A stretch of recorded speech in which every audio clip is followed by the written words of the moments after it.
I'm sharing my story, and through that, I'm meeting other people, and it gives other people confidence to share their stories. So I understand the importance of it now. So again, like I said at the beginning, without people like yourself, Tia, I wouldn't be able to get my story out. So I do appreciate you and you helping with the disclosure, really. And it's not disclosure that they're extraterrestrials here. It's a disclosure of who we are as a true spiritual being, having a physical experience, having an incarnation, and how special that is. That's really the story in relation to the evolution of humanity. That's where we're aiming, really. So, yeah. I'm here today with Kevin Briggs. Kevin is an author and specializes in consciousness and the connection to ET and UFOs. He recently published a book titled Spiritual Consciousness, A Personal Journey, and covers 57 years of his experiences of ET contact and UFO connections. Kevin, I am so honored to have you as my guest today, and I'm really looking forward to hearing about your experiences. Thank you for joining me. Well, thank you, Tia. Thank you for inviting me. It's an honor to be here. And without people like yourself, I wouldn't be able to get my message out. So I should be thanking you. So thank you. Well, the honor is mine, and I'm excited to hear about your experiences. If you want to go ahead and start, you've had a whole lifetime of encounters. Yes, I'll start from the very beginning because I think if it's told in a chronological order, it makes sense as the journey progresses. So, and it's still ongoing to this day. I'm still learning new stuff. They're still giving me new information. So it's a continued journey, even though I'm 70 now. So, and it started when I actually started when I was 3 years old. That was my first recollection, and my mother had engaged a photographer to take some photographs for the family album. The photographer arrived. They lifted me up onto the dining room table, the oak dining room table, for a better elevation for the photographs. And from that position, I looked around the room and I realized I was conscious again in a physical body. I was actually looking out and I felt like I was two people, the physical side of me and my conscious side that was looking out of the physical body. So that was my first recollection of being conscious in this incarnation, shall we say. So quite interesting. And for quite a while after that, I always saw myself as like two people, the physical side and then the conscious side looking out, the two symbiotic, but two real separate entities, really. And uh, and then my next encounter, I would be 8 years old. As a child, I was always susceptible to the different frequencies that were around us. So if, say, someone walked into the room, say a deceased person as a child, I would feel that frequency and know that there was somebody there. And on this occasion, I was 8 years old and I was taking a bath at home. It was a Sunday, I remember the day, and there was a change in frequency in the bathroom. I looked to my right and two beings appeared, both very attractive, one male, one female. They were wearing tight blue jumpsuit type garments.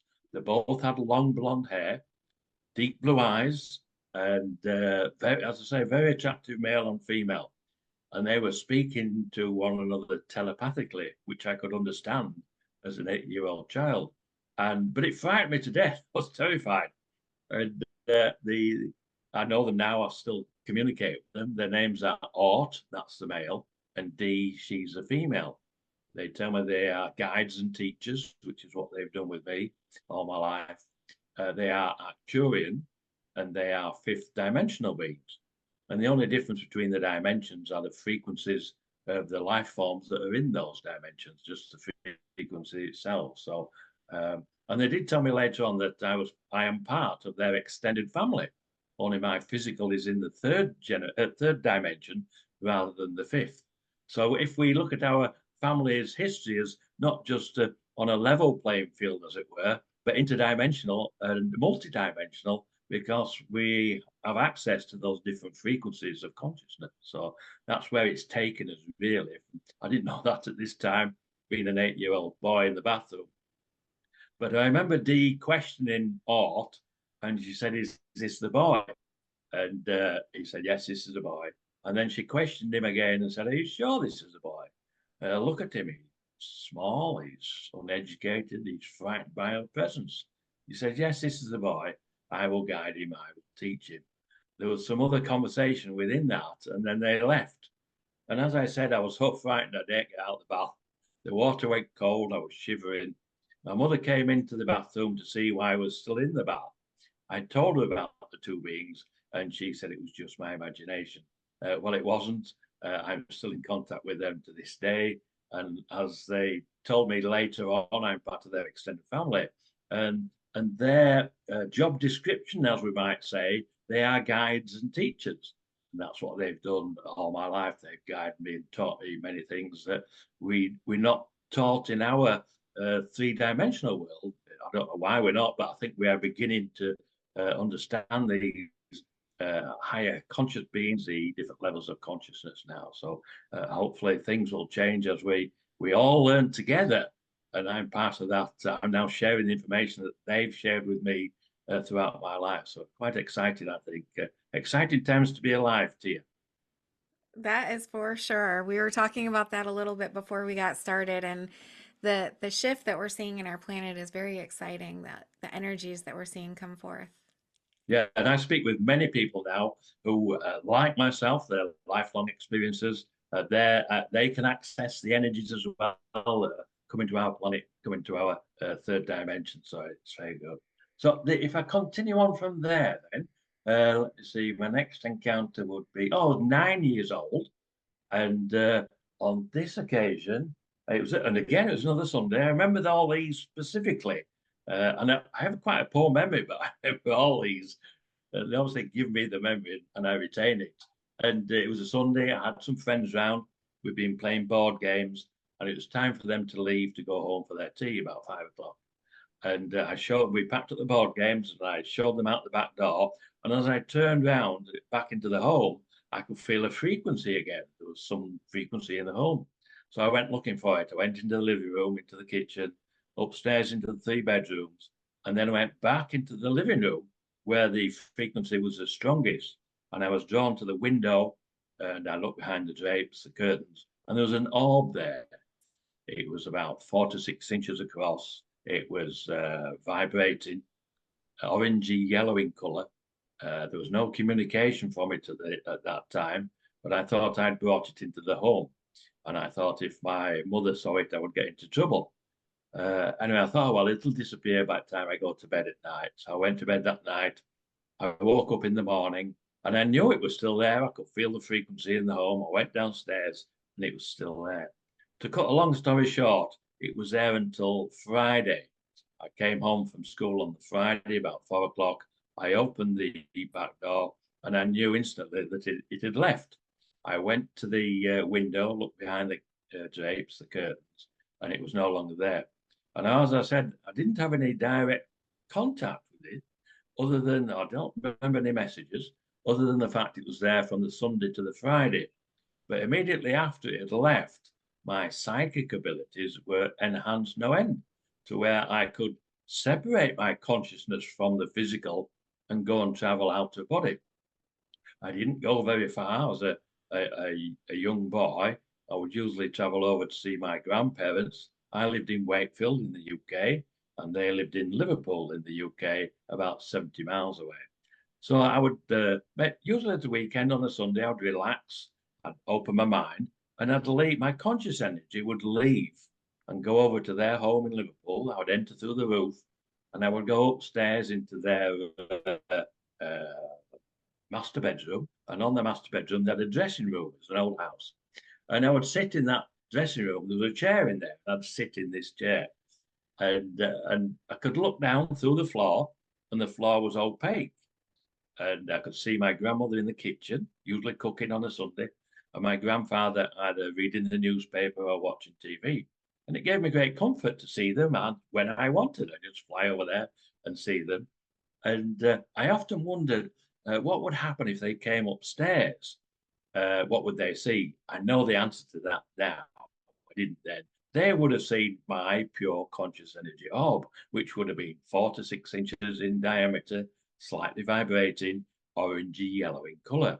And the orb that came into my home when I was 9 with Ort, that was his pure conscious energy orb. And I've met him subsequently now many times out of body, and we will meet as pure conscious energy orbs traveling on the astral plane or throughout the universe, or even throughout the different dimensions. That's the abilities that we have as humans, and we can develop those abilities, and we are doing now. I speak with many that have these abilities, and it's quite fascinating that we are evolving as a species, and we are being assisted in that evolution by the higher conscious being. So yeah, very exciting times. And I suspect they activated some of my DNA that gave me the abilities to travel out of body at will. And as a child, I didn't realize the full potential of it. I do now, and I use it.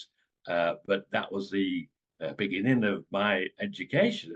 And what they tend to do with me was give me experiences, shared experiences with them. And that was the education itself. And then now we'll put those into practical use. I know with some of our higher conscious beings, they educate people by taking them into a classroom, and they'll sit them down maybe on a craft or something and educate them that way. The way that they educated me was with shared experiences. And they continue today. We share experiences, they give me information. So, yes, it's still ongoing. And when you see art in the astral realm or when you're out of your body, he still looks like an orb, or do you see his more human? I've seen him both. I've seen him. I've seen the physical in the bathroom when I was 8. I've seen him in my home in the physical when I was much older. Him and Dee came and materialized in my bedroom one evening, probably about 6 or 7 years ago now. And after pleasantries, I asked them what was the reason for the visit, and they said that they wanted me to talk and write about my lifelong contact with them. And I remember saying to Art, I said, but I don't mind talking about it. I'm not a writer, but I don't mind talking. And they said, well, Kevin, you'll write 2 books. We'll give you some information to include in the books, and we will continue to guide you. We will continue to teach you. And I said, but people won't believe me. And Art said, it doesn't matter whether people believe you or not, Kevin. What's important is you share your story. Now I understand why that is, because I'm sharing my story, and through that, I'm meeting other people, and it gives other people confidence to share their stories. So I understand the importance of it now. So again, like I said at the beginning, without people like yourself, Tia, I wouldn't be able to get my story out. So I do appreciate you and you helping with the disclosure, really. And it's not disclosure that they're extraterrestrials here. It's a disclosure of who we are as a true spiritual being, having a physical experience, having an incarnation, and how special that is. That's really the story in relation to the evolution of humanity. That's where we're aiming, really. So yeah. So my next encounter, it would be, let me think now, 14. So we've gone 8, 3, 8, 9, and now 14. At 14 years of age, I still lived in Wakefield in the UK, and I had a paper out. And when I left the home to go to collect my papers, a UFO would always appear above the house. And then as I'm walking down towards or cycling down towards the shop to collect my papers, a second UFO would appear. And the two of them would follow me around the paper round until I'd finished. And then one would usually go straight up into space, and the other one would change direction and go back and where it had come from. And this went on a regular basis. And while they were there, I was aware again of these vibrational frequencies. There was someone stood behind a hedge, someone stood behind a wall. I knew there was someone there. So on one occasion, I plucked up courage and I said, I know you're there. Can you show yourself? And 2 small greys stepped out from behind the hedge on the wall. And I wasn't frightened. And I said, what do you want? And they said, there's a group of people that wish to meet with you. Would you come with us so we can introduce you? And I said, well, I've got my paper out to finish, but I've nearly finished it. I said, and then I've got to go to school. I don't think I can go with you. And they said, well, you've nearly finished your paper round. You can finish your paper round. And if you do come with us, we'll have you back in time for school. So I agreed to go with them. So I was taken in the small craft, not taken, that's the wrong word, because I actually said, yes, I will go with you. I will meet these people. So we went in the small craft up to what I believe is a mothership. And the reason for that was the fact that we pulled into the hangar and it was huge. It's like a football stadium. That was just the hangar. There's all these different craft that we see flying around in our atmosphere, all the different shapes and sizes. And got out of the craft. We were walking towards the main entrance, the main door, and there's a small grey working on a craft there. And I've got to know him over the years. I know him now. His name is Tia. And he waved at me. So I just waved back to be polite. And I didn't speak to him at that time, but I've got to know him later on. And I was led down into an amphitheatre. And as I went into the amphitheatre, it was full of all these different beings. And at the front of the amphitheatre was a desk, a table, a platform, and there were 8 beings sat at this table. And I walked down to the front. I went onto the platform at the front, and I was introduced to all 8. The first one was Orton D. The 2 I'd met in the bathroom at 8. Then there was Anna. She was a blue bird type being. And then Zach, he's a mathematician and engineer. He designs propulsion systems. He's from the Pleiades system. I know a lot about him. I have a lot of interaction with him. He gives me a lot of scientific downloads and information. And he actually teases my wife now. He moves her personal items around our home. She'll put something down and he'll come pick it up. But that's to demonstrate. I asked him why he did that on one occasion. And he said, because he likes teasing her. He thinks it's funny. But the serious side is the fact that we are here, we are amongst you. But I think that's also an experience that demonstrates that they have a sense of humor. It gives them more a personalized appearance, that they're not frightening little grey aliens. These people have families, they have jobs, they have personalities, so they have families as well. Very similar to us, but the greys look slightly different. And then there was a big guy sat in the middle. He looked like an ancient Sumerian, ancient Egyptian type guy, and he's Anunnaki, very old, very ancient, and he leads the group. He's the head of the group. And I've had quite a bit of interaction with him and still having interaction with him as well.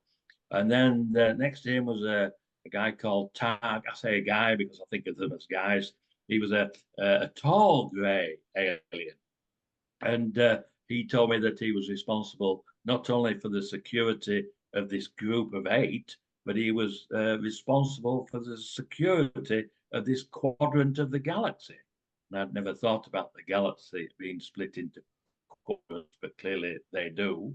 And then there was Chica. I was a bit perturbed by Chica because he was a tall, over 6-foot mantis being, a bit like a grasshopper, these big eyes and these long arms. And I remember Anna, the blue bird type being, she came up to comfort me because she felt my apprehension seeing this big grasshopper. Bearing in mind, I'm only 14 at the time. So, and then the last one was Orla. She's an astrobiologist. She's a tall white. She has long shoulder length hair, and it's translucent. You can see through the hair, and she's got a very pale complexion. I haven't had a great deal of interaction with her, but I know now that she's interacting with others as well, so that's good. But so that's the 8 that I've been in contact with all my life now. I'm still in contact with them, and as a 14-year-old boy, I thought I was just there as a specimen, as a human specimen, to be paraded in front of everybody. But I realize that's not the case now. And all the people that were in the audience, they were the delegates. It was like our United Nations or our Senates or Congress, where you have the main speakers at the front and then the delegates sat in the main hall or the amphitheatre. And that's what it was. I wasn't there to be paraded. I was there, as they said, to be introduced to, as I've come to know them now, the Council of 8. So that's how I met them. I've heard of the Council of 8. Are they like an extended family like R&D? And I think they all represent, like our political system here, they represent different factions, different species, different areas of the galaxies, you might say. So just delegates as we would have here, but because, I mean, we have different not species, different cultures here, and so we'll have and different colours of people and things. So it's like that, only on a larger scale. You've got actually different beings that are representing the different areas of things. So once we understand that, and we understand the larger universe in relation to the life that's in there, it's structured very similar, I think, to how we do on Earth, and maybe have some of the same problems, possibly, I don't know. But once we understand that it is a structure and that these people work together across species, as it were, for the benefit of the species that are in the universe, yeah, or in our galaxy, or it depends how large you want to go. I'm sure life is throughout the universe. So, but if you stick to our galaxy at the moment, that's big enough anyway, I think. So this group, as I said earlier, are responsible for the security of this section of the galaxy. Are they the Galactic Federation or a part of it? Well, I think they're part of it. I haven't really identified that. I think they have told me that there are many councils, and so I suspect these councils are part, but I don't know for certain, are part of the Galactic Federation. As we, again, if you model it on our political system here, a very similar system, but we have to move into the galactic realms now because as we evolve as a species, we will become members of these galactic councils. And I suspect we are really people like you and myself who have their own contact with their own guides, emissaries for these councils, for these higher conscious beings. And that's why we're all being brought together now to share this information so we can work together with them. But we have to have an understanding of consciousness in relation to how it can be utilized as a conduit for communication, for travel, for healing, for education, for creation and co-creation. And once we understand that, and those are the areas that I've been educated in, then we can take a seat at the table, as it were, as two galactic beings. So you're on this spaceship in a mothership, and you're meeting the Council of Eight. What happens next? What happens next? That's a good question. When I was about 17 and 18, I went to work, and I would still be using my out-of-body travel. It was just another one of our senses. And I thought everybody had these senses. It was, sight, hearing, taste, touch, and out of body. And I would only use it. I would still go and visit my grandparents for a weekend, and I would go and visit my mother now because she moved to York, and I'd go and visit her, and then I would use it for simple things. In those days, we didn't have cell phones. So if I was going to go walk round to a friend's home, say 10, 15 minutes away, I would nip over there first, out of body, to make sure he was at home. And similarly, when I was going to work, I used to travel by the bus, and I could go to two different bus stops. And when I went to the bus stops, sometimes there was a huge line because a bus had missed or something. So I would come out of my apartment, I would leave my body, travel up to the two different bus stops, and decide which bus stop to go to. So just simple things like that. That's what I would use it for. But then I realized that nobody spoke about it. So I decided, I asked family and friends, but I asked in a third party. I said, I have a friend of mine who travels outside of his body, he tells me, on a regular basis. Do you know anybody else that does that? They all said, no, no. He must be imagining, it must be delusional or whatever. So I thought, well, nobody knows about this. We didn't have the internet then with the computers and things. I suppose I could have gone to the library. There might have been some information, I don't know. So I decided to ask Art, one of my guides and teachers. So on that evening, I went to bed. I relaxed. I held out my hand, and I said to Art, I know there's a lot more information here. Can you come and show me? He came, he took hold of my hand, and I left my body. I was asleep. I looked down, I could see my body fast asleep. We went out through the window. We flew around the subdivision and then came back in through the window. I could see my body fast asleep, and I went back into my body. I woke up the following morning thinking, wow, that was cool. I wasn't certain whether it was a dream or whether it was real. So I thought, well, I'll do the same at the following evening. So the following night, I did the same routine. I went to bed. I relaxed. I opened my mind. I asked Art to come and show me more. And he came. He took hold of my hand, and we left through the window again and flew around the subdivision. And then we went down into Leeds city centre, where I lived at the time. And not in the centre, but outside of the centre. And I recognised all the buildings as we flew over them, the hospital, the university, the town hall. And at that time, Leeds was very vibrant with the nightlife. There were people milling around the streets. And we came back into the window, back into my body. I could see myself asleep. So I woke up the second morning and I still wasn't certain whether I was dreaming or sleepwalking. And I was a little concerned about going out through the window because I was 3 stories up. Anyway, so I thought, well, I'll try again this evening. I'll ask again.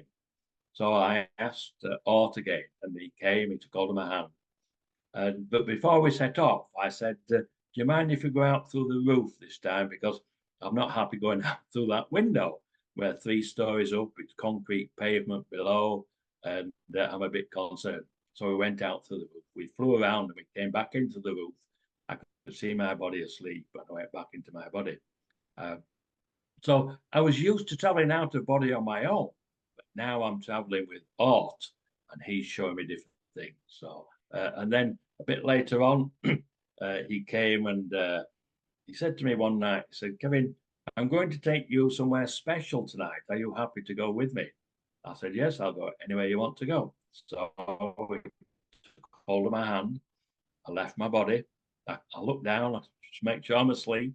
We went out through the roof. And we continued to go up and up and up. And I saw the earth getting smaller and smaller, this little blue ball just getting smaller. And then we went into a higher dimension. As we entered that dimension, there was a line of 30 people stood there. At the head of the line was my father, my deceased father, and he was standing up 6 feet tall. I had never seen him standing because when I was a boy, he was born. When I was born, he was in a wheelchair, so I never saw him walk or standing. Anyway, he greeted me. Tremendous love coming from him and the whole group, really. And he said, "Kevin, I'm going to introduce you to your family members going back 30 generations." So we walked down the line, introduced to the first one. They showed me their last incarnation, what work they did. And as we got down to halfway, about 15, instead of seeing a physical form, I saw a pure conscious energy orb. Again, 46 inches across, slightly vibrating, orange yellow in color. They were pure conscious energy orbs, but they were still able to show me their last incarnation, and we were still able to communicate telepathically. So I went down the line, introduced myself to everybody, and the love that emanated from this group was just overwhelming, just overpowering. Never felt such love before. So that was amazing. Anyway, it came to the time to return. So Art said, "Right, we're leaving." So we left. I said my goodbyes. And then we went back to my apartment, into the roof. I was still asleep. I went back into my body. And this went on for quite a while. We would visit them on a regular basis.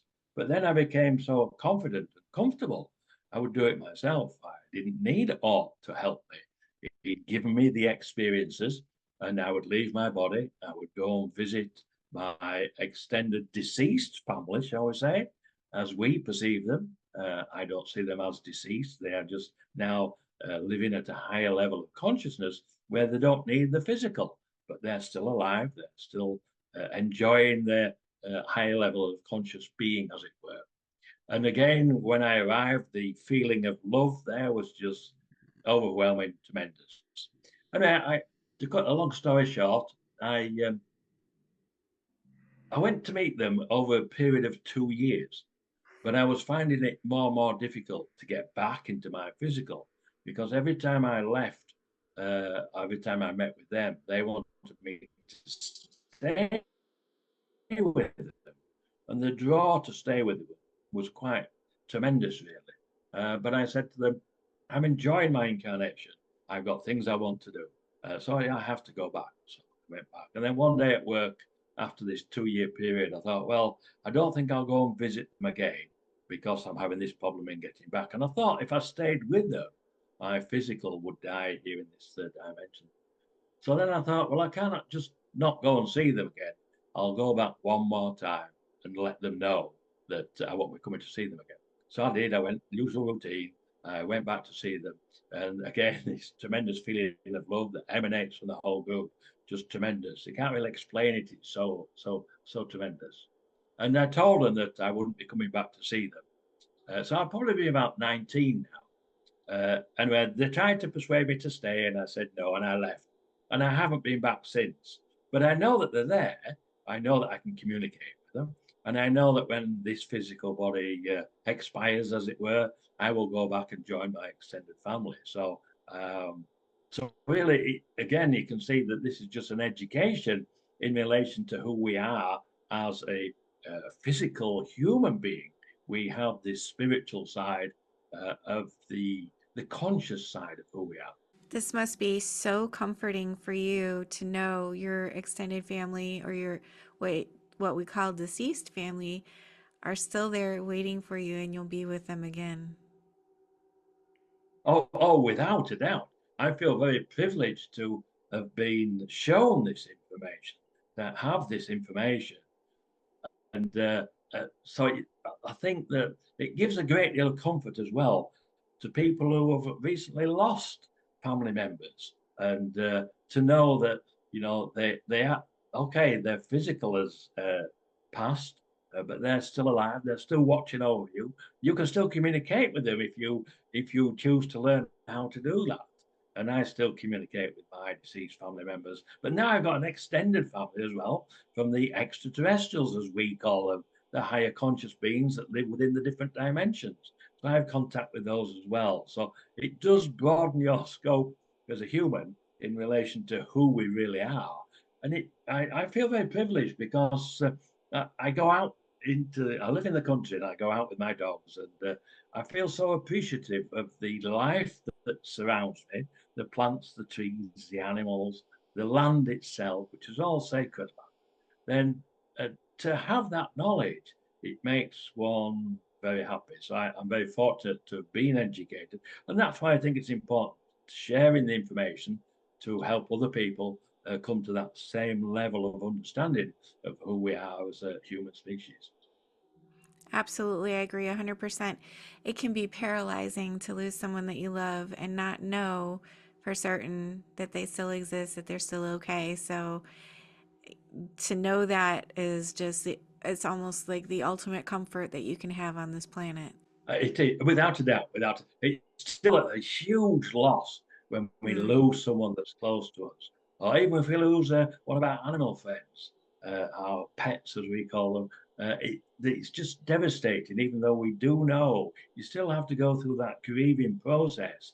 But it is comforting to know that they are still amongst us. We still can communicate with them, and we all have the abilities of this mediumship to be able to connect with our deceased family and friends if we just allow it to happen, if we open up. And there are many courses now I think people can go on to learn this, because I'm nothing special. I'm just a regular, normal human being that's been educated by someone with these skills and abilities. So we all have them. I mean, I always say that you can't fly a jumbo jet, a 747, without being taught how to fly it. Well, it's the same with traveling out of body. You have to be taught how to do it, and or communicating with mediumship skills. You have to be taught how to do it.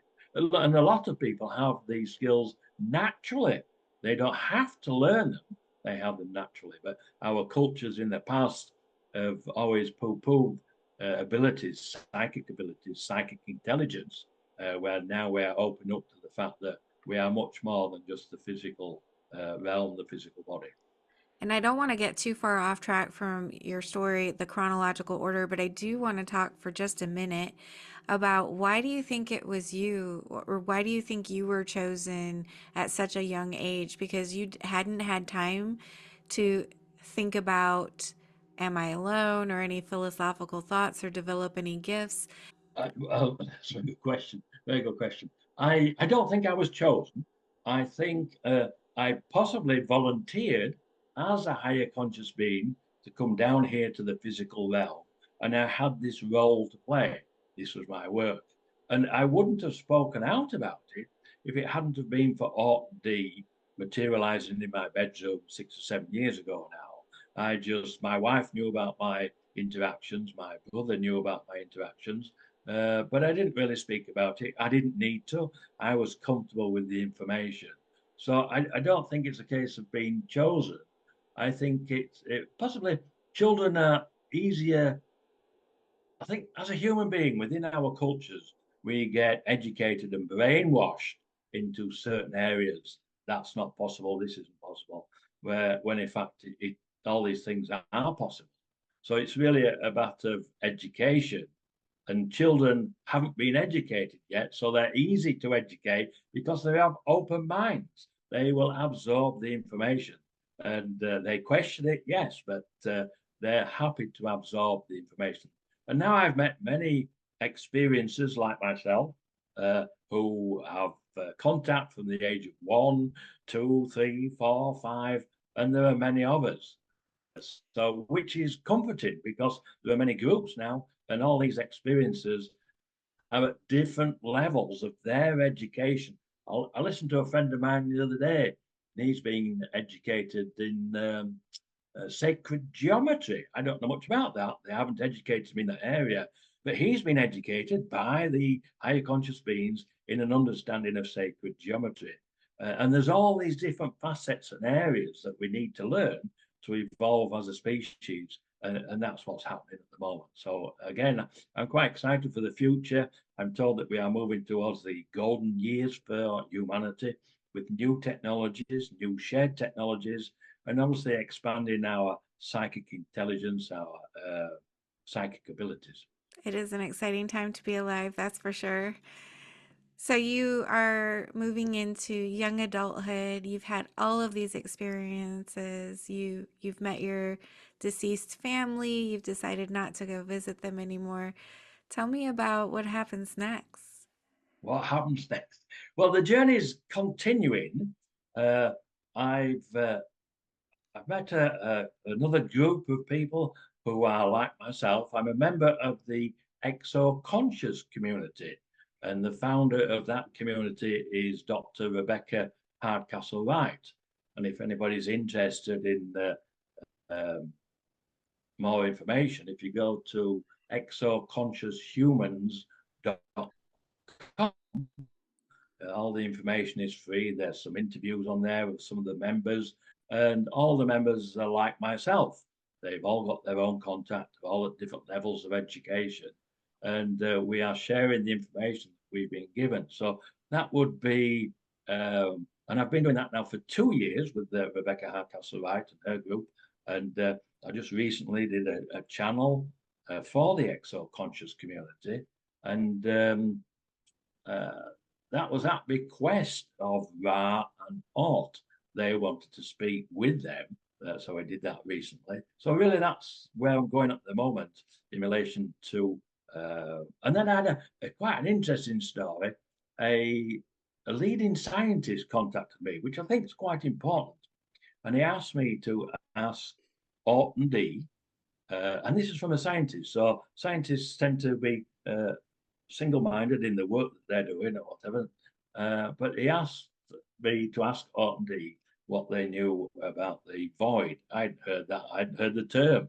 So I asked them, and they gave me an equation for the void of consciousness with an explanation. And it was an explanation of how timelines are created from the void of consciousness itself. And the void of consciousness is not void as the name suggests.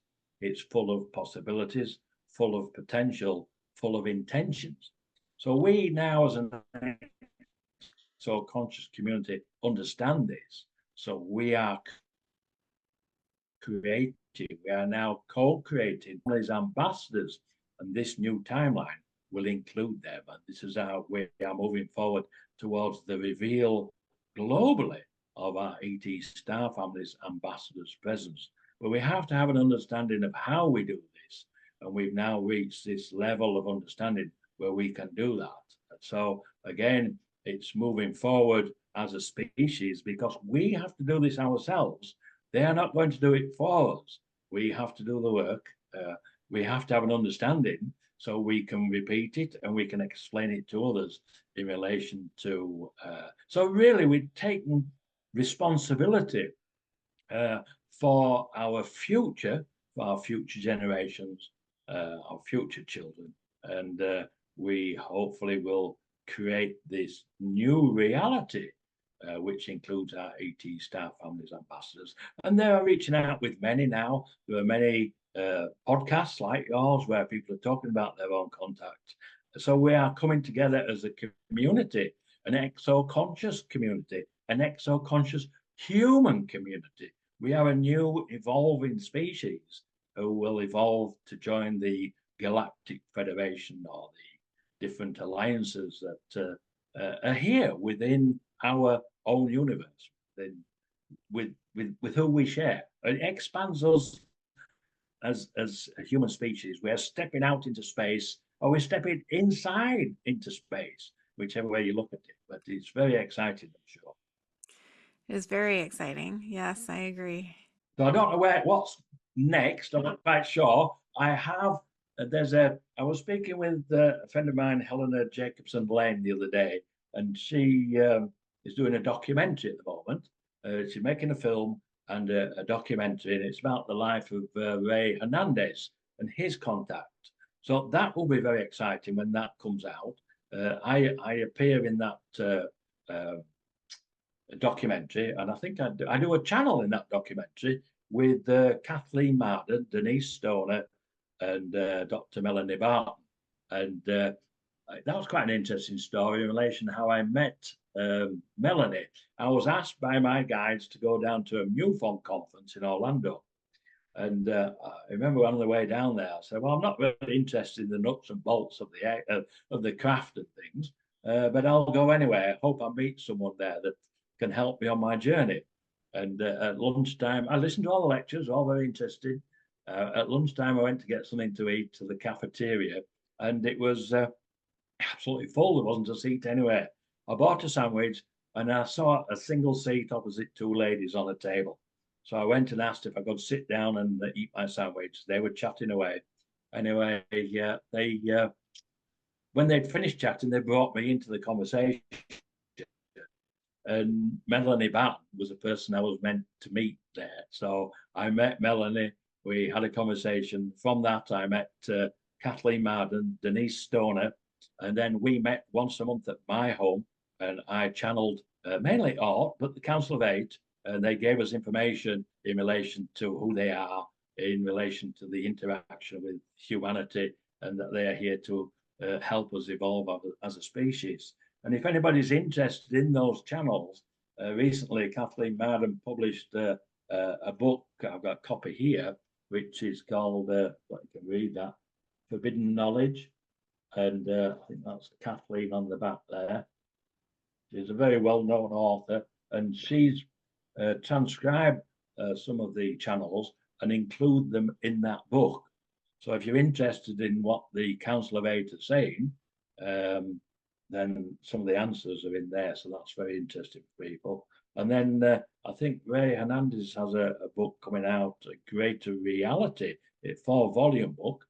And there'll be some more transcripts in there. I was asked to be a contributor to that. So there'll be some more transcripts in there. So it's really just about getting the information out to people. And if my own book, which is that one, I think we mentioned it earlier, Spiritual Consciousness, A Personal Journey.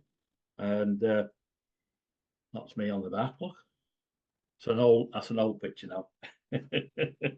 But interested in that, it's on Amazon. It goes over more of my story, more of the interactions I've had with the Council of Eight. And I say it continues to this day. Just recently, as I say, with the void of consciousness information and the. In fact, when I gave the equation to the scientist, he understood the equation, and quite fascinating, really, how we can ask for information from the higher conscious beings, and they will share it with us. And a friend of mine, Dr. Karen McLeod, she's a member of the Exo-conscious community as well with Rebecca Hardcastle-Wright. And she has the same scientific downloads of information that I've had about the quantum unified field theory, the theory of everything. And it's quite fascinating that they're now sharing information with others. Really confirms the information they give me. I know when they gave me the download of the quantum unified field theory, I knew nothing about it. I was just sat by my pool, relaxing, enjoying myself. And then they gave me this download with an explanation of the quantum unified field theory. It went a little bit further than our current scientists understand it. But I said to them, I said, look, you've just given me all this information here. And I know nothing about this. Can you confirm the information has come from you? And it's not just my imagination. Can you show me a craft? And a craft appeared immediately outside of the bull cage. And I went to my wife. She came outside. I said, there's a craft outside. Come and have a look. She came outside. We went outside of the bull cage. A second, third, fourth, five, seven craft appeared in total. They flew slowly, silently over our heads, not too high, changed direction by about 80 degrees, and then disappeared sequentially as they had arrived.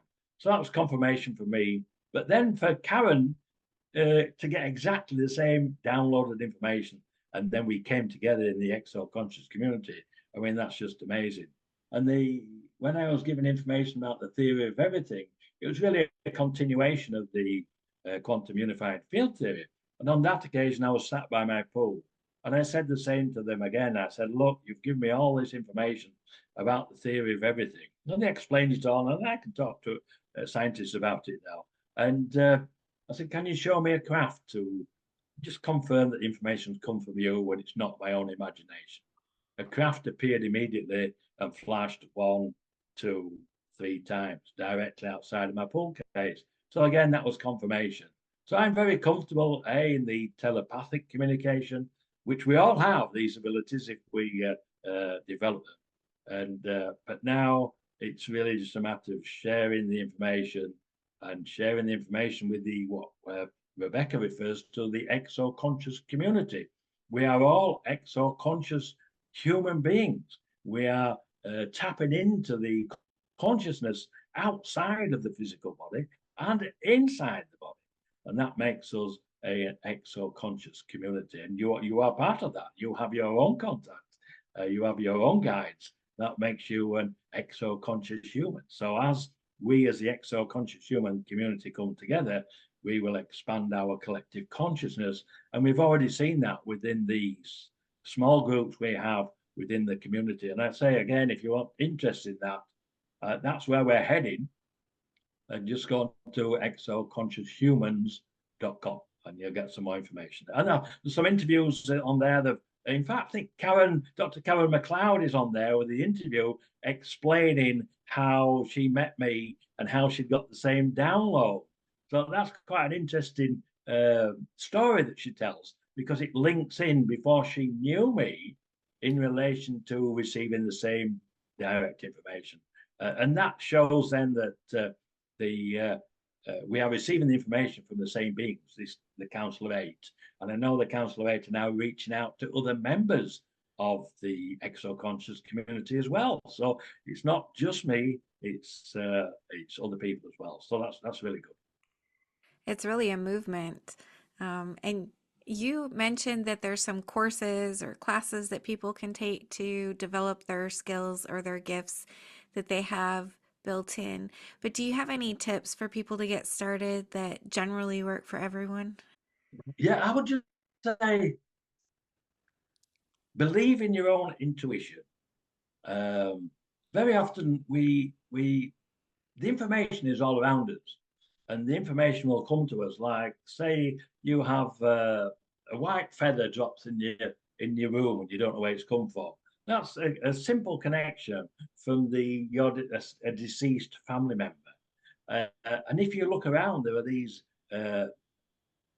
connections all the time. So relax, open your mind, ask questions, but then be when you receive the answer, which very often will come as a thought, But then what we do, we question that thought. It's our own thought and not the reply using telepathic communication from either deceased family member or the higher conscious beings. So it's really, I know I've got, if you've got time, a quick story with my brother in relation to communication. Yeah, definitely. We can go over just a little. Okay. And he's retired now. He's retired in to Spain. And he was an aircraft engineer, very successful, had his own business. He was aware of all my contact, although he doesn't have any at all, or he didn't. And then one day, I think he retired about 4 or 5 years ago now. He moved down to Spain from the UK, and he has an apartment that overlooks the Mediterranean. He's on halfway up the hillside there, and he said to me one day, because I speak to him regularly by Zoom now with all the new technologies that we have. He said, "Oh, Kevin, you should see the size of the butterflies here. They're absolutely huge. And we've got butterflies in the UK, but they're not really huge ones." And I said, "Oh, well, why don't you go out and ask the butterflies to come and land on you? And so you can get a close look at them." And obviously, being an engineer, a nuts and bolts man, he said, "They won't do that." I said, "Well, indulge me." And he's got a couple of balconies that are open and overlook the Mediterranean there. So he went outside. I said, "Right, what you need to do now, you need to hold your hand out. When a butterfly flies past, hold your hand out and ask it to come and land on your fingers." But I said, "You'll need to give it a reason. And the reason is you want to look at the beautiful colours on its wings." So he did. A butterfly came, it flew past. He held his hand out. He asked the question. It went out of sight. It came back and landed on his fingers. I've got photographs of all this. I said, "Right, now what you need to do, you want to ask it to fly away and come back with a friend, but you need a reason. And the reason is, you tell the butterfly, you want to compare the colours on a friend's wing." So it took off. It flew out of sight. It came back. It flew back on his fingers, and the second one flew on his forehead. So I compared the colours. He had 12 butterflies land on him that day. Now, he'd never done that before because he didn't realize that's really an example of communication using consciousness as the conduit for that communication. And now he has butterflies fly on him all the time. And I think a couple of days later, he said to his wife, "Come on, let's go outside. We'll ask the butterflies to come and land on." They went outside, and all the butterflies landed on her arm, landed on his head, on a book he was reading, because he's now got that connection of consciousness. And that's the key to the simple things like nature, the plants, the trees, the animals, but it extends beyond that to the higher conscious beings, the different dimensions. And once we realize that, that's where the communication comes in. And now my brother still does that. And unfortunately, his wife passed last year. And then when he took her ashes to Scotland, because that's where she was from. And when he spread her ashes, he saw a butterfly flying past, and he asked the butterfly to come and land on him. And it came and landed on his son next to him while he was spreading the ashes. So I see that as a communication from his wife as a butterfly through consciousness itself. And when we understand that, it gives us a better understanding of who we are as a human species. So, but now he's more into the spiritual side because he's understanding consciousness itself. So he's still learning, he's still going on his journey. Yeah, so and we can all do this. We just need to have someone help us along the journey, really. Well, that's a lovely story of validation. And I love validation because any bit of evidence that we can get towards being more connected, oneness, spiritual beings is one step closer to us evolving as humans, like you were talking about earlier. And what is the point of coming to Earth in the first place? Why do we do it? Well, yeah, exactly. I mean, from my perspective, it's very enjoyable.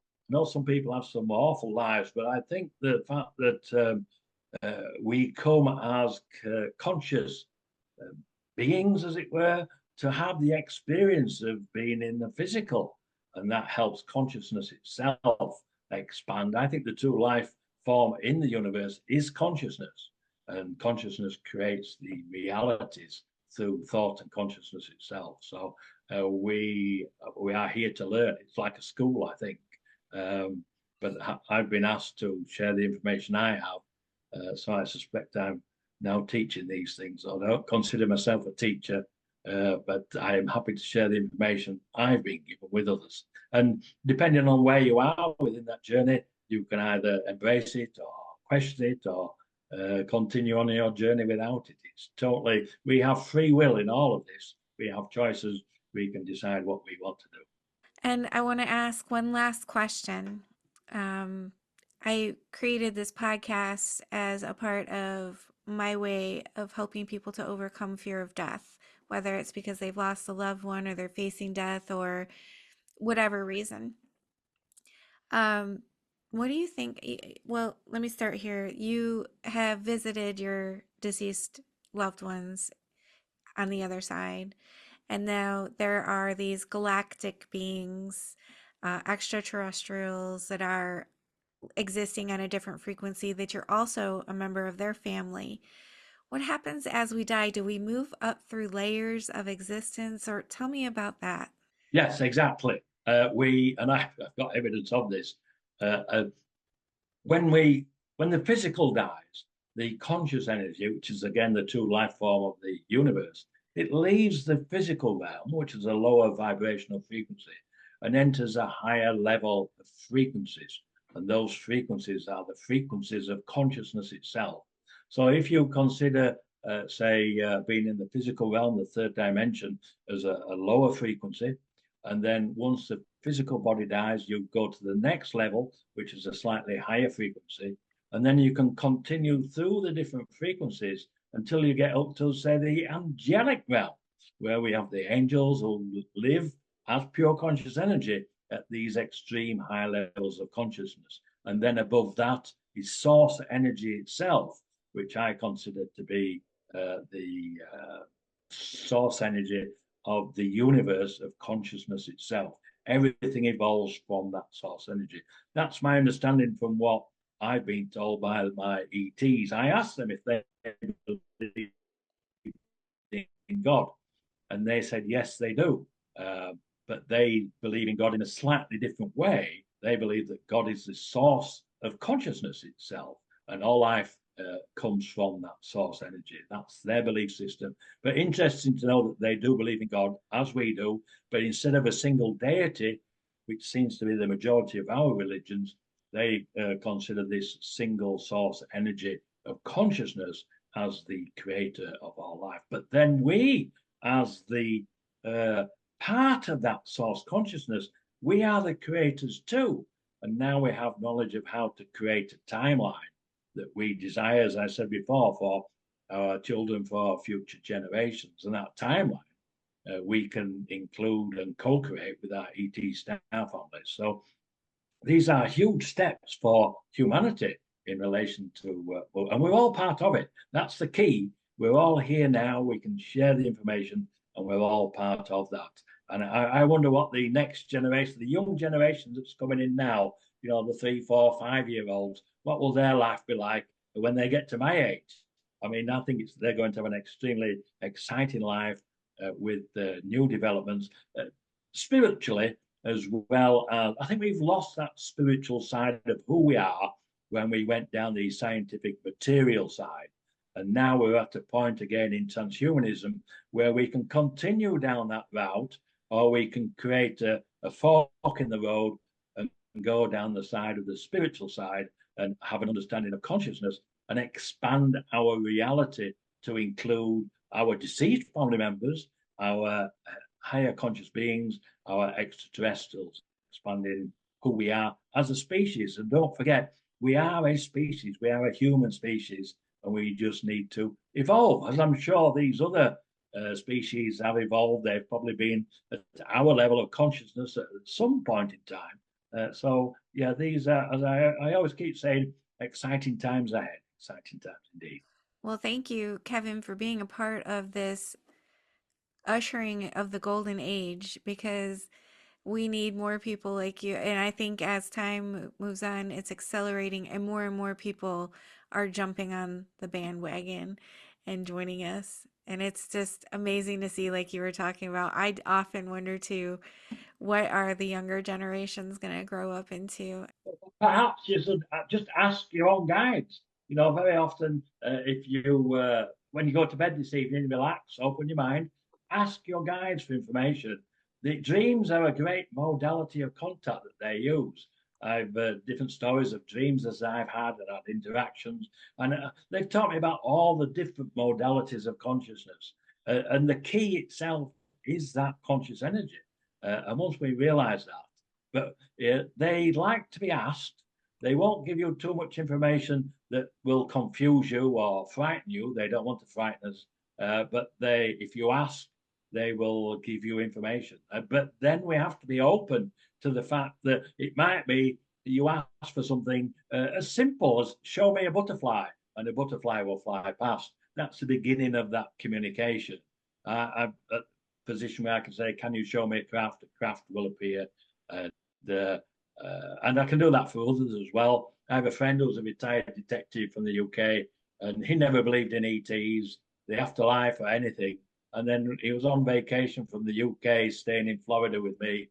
And I asked him if he wanted a beer, and he said yes. So I went inside to get a beer, and as I reached into the refrigerator, I said to my ET guides, I said, now would be a good time to show my friend the craft. I took the beers outside. He was sat there with his wife. I was sat with my wife. Gave him the beer, sat down, and a craft appeared immediately. He was absolutely gobsmacked, but it changed his whole reality. He now knows that there's a greater reality than what we see. He now does his own research in relation to the UFOs and the ETs, and he sends me articles that he's read. So it's so simple to expand our own consciousness. We just have to be inquisitive. We have to ask the questions, and we can ask the questions privately. And I always find that ask the question before you go to bed, relax, and the information will come to you. What's the best way for my viewers to reach out to you if they want to find out some more or have questions? Okay, well, I have a website which is kevinjbriggs.com. I've uploaded some interviews on there. If you go into events and media, several interviews and a couple of channels that I've done. If they're interested in watching that. Then obviously I've mentioned the Exo-conscious And if anybody wants to contact me directly, my email is kevinjamesbriggs@gmail.com. So any one of those, and they can reach out to me, and I'm happy to answer any questions. And don't forget, the two books I mentioned today, The Spiritual Consciousness, A Personal Journey, continues some more information in there. And then The Forbidden Knowledge by my friend Kathleen Marden, with the transcripts of some of the channels that we did together over a 2-year period. So, yeah, lots of information out there for those that are interested. Do you have any last words of wisdom for my viewers? No, just really, I suppose that I'm excited. As you can see, I'm always excited in relation to what's happening. I just feel we're so privileged to be alive in this time to witness this. It's such a change. It's a huge evolution of humanity. It's going to be the biggest thing since we were I believe we were possibly seeded on this planet since we were seeded here. So let's hope we succeed. I'm sure we will, because there are many working towards this. Many. I'm just one of a huge amount of people that are working towards this. Well, thank you so much, Kevin, for being my guest. It was an absolute pleasure to have you. I enjoyed every second of our time together. Well, thank you. I appreciate it. And like I said before, without people like yourself, we're all working together now. So we come together as a big, large family and share the information. So thank you. Ultimately, we're one in the end anyway, right? Yeah, yes, we're just one with just that shared consciousness. We are the conscious reality that we are creating. Yeah. Take care, Kevin. Okay, thank you. Bye bye. Thank you for being here. I just want to tell you how much I appreciate you being here and supporting my channel. If you haven't already subscribed, please consider subscribing if you enjoy near-death experiences and other spiritually transformative stories. It helps the algorithm know that this information is useful and push it out to more people. And that's the goal, to get as many people to know that we are eternal spiritual beings and that we never die. Our bodies might die, but our essence will never die. And I want people to live with less fear. Let's all spread the word. Like, comment, subscribe, share, hit that little notification bell so you get all the notifications when my videos post. Thank you for all of your support. I'm sending love to you.